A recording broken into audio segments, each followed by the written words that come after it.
এটা হচ্ছে E99 Pro 4K camera drone. Desire যে ড্রোনগুলো আছে 40 থেকে 50,000 বাজেটে, এই ড্রোনগুলোর সঙ্গে এটা কম্পারিজন করলে হবে না, কারণ এটার প্রাইস রেঞ্জ হচ্ছে 4 থেকে 5,000 টাকা।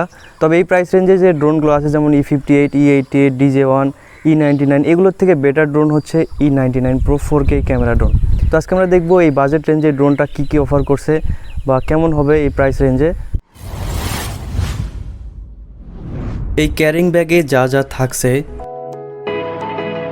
Manual instruction paper, drone protector, charging USB কেবল, এক্সট্রা প্রপেলার এবং স্ক্রুড্রাইভার, সেই সাথে রিমোট কন্ট্রোলার এবং সবশেষে ড্রোন। দেখতে অনেক সুন্দর একটা ড্রোন।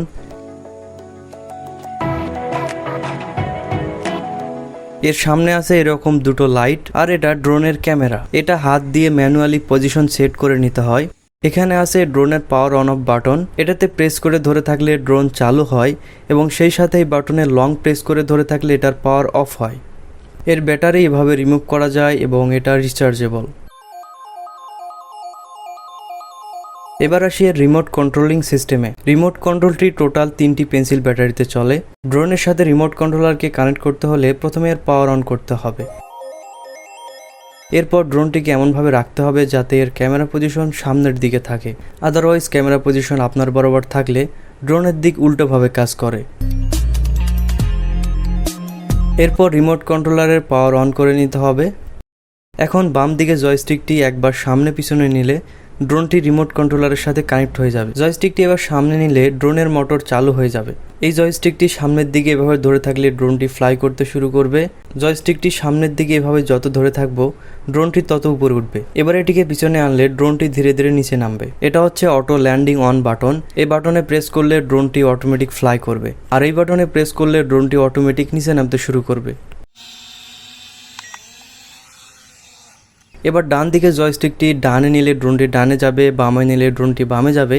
জয়স্টিকটি সামনে নিলে ড্রোনটি সামনে যাবে, পিছনে নিলে ড্রোনটি পিছনে যাবে। এখন দেখব রিমোট কন্ট্রোলারের সামনের দিকে যে বাটনগুলো আছে এগুলোর কোনটার কী কাজ। এটাতে প্রেস করে ডান দিকে জয়স্টিকটি সামনের দিকে নিয়ে গেলে ড্রোনটি সামনের দিকে 360 ডিগ্রিতে এরকমভাবে ফ্লিপ করবে।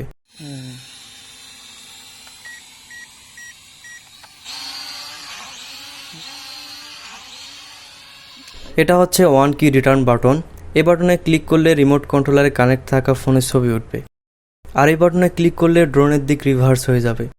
আবার ক্লিক করলে রিমোট কন্ট্রোলার আগের পজিশনে ফিরে আসবে, আর রিমোট কন্ট্রোলারের ডিস্টেন্স সর্বোচ্চ 100 মিটার পর্যন্ত। যারা প্রথম এ ধরনের ড্রোন চালাবেন তারা অবশ্যই এটি ফাঁকা জায়গায় ট্রাই করবেন। সো ড্রোনটিকে এবার ফ্লাই করি এবং দেখা যাক কেমন ওড়ে।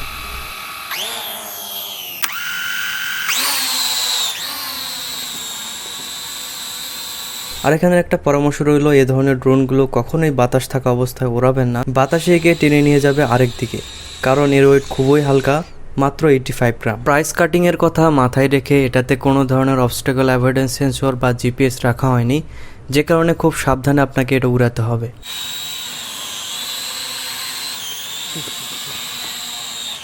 সো দেখতেই পাচ্ছেন এটা বেশ ভালোই ওড়ে। আমি একে 10তলা বিল্ডিংয়ের উপর পর্যন্ত সর্বোচ্চ উড়িয়েছি। পাখির মতো দেখা যাচ্ছে। ড্রোনটি 1 ঘন্টা ফুল চার্জে 10 মিনিট প্লাস ব্যাকআপ দেয়। ড্রোন দিয়ে রেকর্ড করা ভিডিও ড্রোনে সেভ করার অপশন নেই, এটা ফোনে সেভ করে নিতে হবে। সো ম্যানুয়াল ইনস্ট্রাকশন পেপারে থাকা QR কোডটি স্ক্যান করে ফোনে KYFPB অ্যাপটি ইনস্টল করে নিতে হবে। এরপর ফোনের ব্লুটুথ, লোকেশন এবং ওয়াইফাই চালু করে ফোনের ওয়াইফাইয়ের সাথে ড্রোনকে কানেক্ট করে নিতে হবে। এরপর KYFPB অ্যাপটিতে ঢুকে স্টার্ট অপশনে ক্লিক করলে ড্রোনের অনেকগুলো অপশন দেখতে পাবেন। এগুলোর মধ্য থেকে ড্রোনে ভিডিও রেকর্ডের জন্য রেকর্ড অপশনে ক্লিক করতে হবে। ব্যাস, এবার ভিডিও রেকর্ড হবে।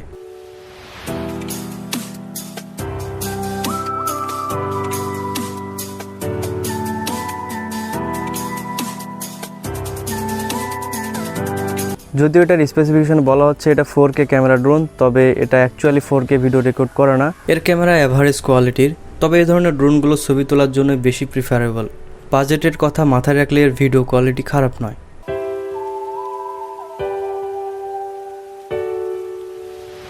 তো এই ছিল E99 Pro ড্রোনটি রিভিউ। আশা করি ভিডিওটি ভালো লেগেছে। ভালো থাকবেন। আল্লাহ হাফেজ।